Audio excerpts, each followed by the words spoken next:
This is a quick demonstration of how to use jade to enter schematics and simulate circuits. In this example, our task is to build a device-level schematic for a 2-input CMOS NOR gate. The instructor has already set up the NOR2 module with a schematic, icon, and test aspect. The icon and test are provided and marked read-only. The parts bin has the two devices we get to use, an N-channel MOSFET and a P-channel MOSFET. The appropriate input and output ports are already present in the schematic, but we have to provide the rest of the circuit. Let's start by constructing the pull-down circuit, two N-channel MOSFETs in parallel. Click on the N-channel MOSFET icon in the parts bin, and without releasing the mouse button, drag the icon onto the schematic.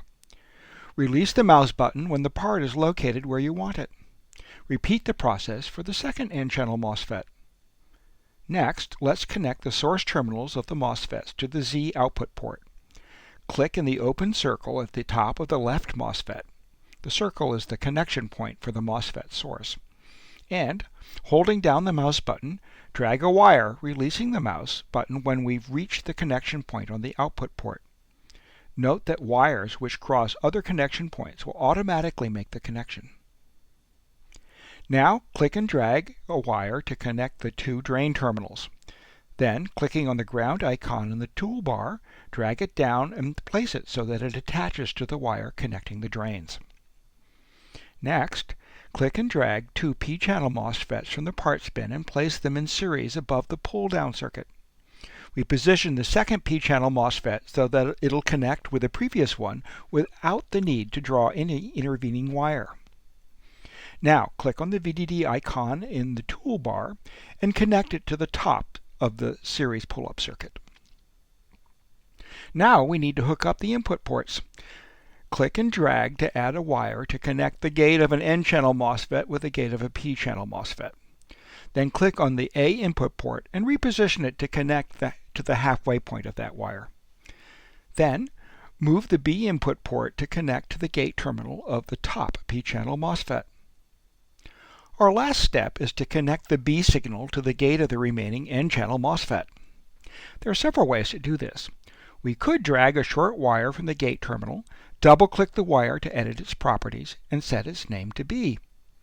Jade will automatically position the wires label for us. All connections made to the signal B are deemed to be electrically connected even if there isn't an explicit connecting wire. Making connections in this way can reduce the clutter of a complicated schematic where signals connect to many terminals. But for small schematics, it can be a bit easier to understand the circuit if we use explicit wires.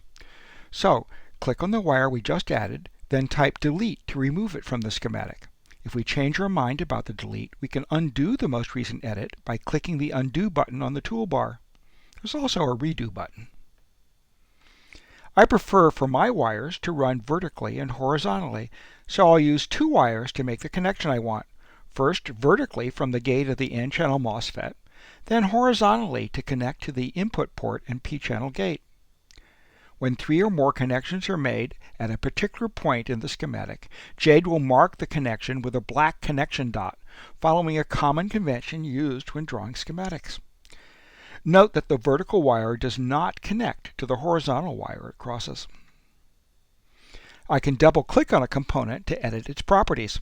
In this case, I want to increase the width of the P-channel MOSFETs to be 4 times the width of the N-channel MOSFETs. When I'm done, I can run the supplied tests by clicking on the green checkmark in the toolbar. Jade runs a device-level simulation, plots the requested node waveforms, and verifies that the output node Z has the correct value for each of the specified tests. Taking a quick look at the test aspect, we can see that the instructor specified 4 test vectors, the number needed to test all possible combinations of logic values for the 2 inputs.